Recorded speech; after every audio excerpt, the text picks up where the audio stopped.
আমি পদার্থবিদ্যায় 98 নাম্বার পাইছি 100-র মধ্যে। হ্যাঁ? আর 2 নাম্বার পাই নাই কেন জানেন? যে কলমটা দিয়ে আমি পরীক্ষায় লিখছিলাম সেই কলমটার কালি পুরাই গেছে। একটার বেশি 2টা কলম কেনার পয়সা ছিল না। শেষ প্রশ্নের উত্তরটা আমি লিখতে পারি নাই। আমি সবার কাছে কলমটা চাইছি কিন্তু কেউ একটা কলম আমাকে দেয় নাই। আমার জানা প্রশ্ন ছিল কিন্তু আমি লিখতে পারি নাই।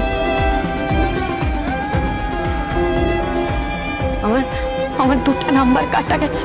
আমি ওই কলমটা দিয়ে কত ঘষেছি কিন্তু খাতার উপর কোনো লেখা পড়ে নাই।